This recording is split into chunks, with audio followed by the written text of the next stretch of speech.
Merlin et la forêt de Brocéliande. Voilà bien longtemps que l'enchanteur Merlin s'évertue à unifier le royaume de Bretagne aux côtés du bon roi Arthur. Voilà aussi bien longtemps qu'il ne s'est pas reposé en sa chère forêt de Brocéliande.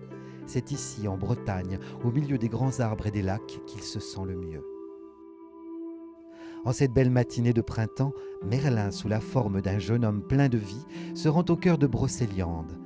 Non loin de la fontaine de Barenton, il aperçoit une jeune fille dont la beauté n'a d'égal que la grâce. Damoiselle, qui es-tu demande-t-il avec curiosité. Je suis Viviane, fille du seigneur de Compère. Tous deux s'installent sur un rocher et conversent pendant des heures. Pour faire plaisir à la belle, Merlin fait apparaître une foule de musiciens, de danseurs et un château enchanté entouré de fleurs et d'arbres fruitiers. Cette magie est sans aucun doute celle du grand Merlin, pense alors Viviane, émerveillée. La fête dure toute la nuit, puis le château disparaît. Mon doux ami, moi qui m'ennuie souvent, laissez-moi au moins le beau jardin que vous avez créé, le supplie-t-elle. Il m'est si difficile de vous résister. Soit, le jardin de joie restera. J'aimerais tant connaître vos secrets. Me les apprendrez-vous ? Je pourrais, douce demoiselle, mais il faudrait alors me promettre votre amitié éternelle. Viviane donne sa parole et Merlin s'engage à lui enseigner sa magie. Même fort amoureux, il sent que le royaume est en péril et n'oublie pas son devoir auprès du roi Arthur. Il quitte donc la belle à regret pour retourner à la cour.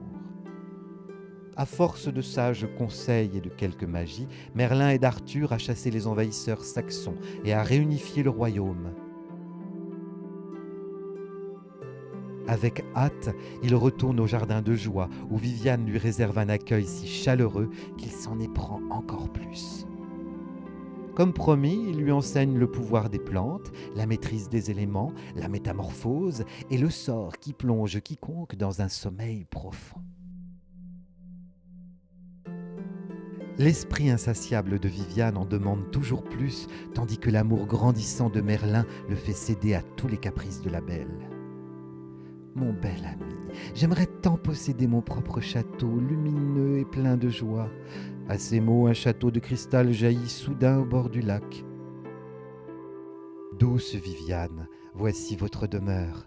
Nul autre que vous et votre cour ne pourrait la voir. Vous serez ainsi en sécurité pendant mon absence. Me laissez-vous encore demande Viviane désespérée. Je reviendrai vite.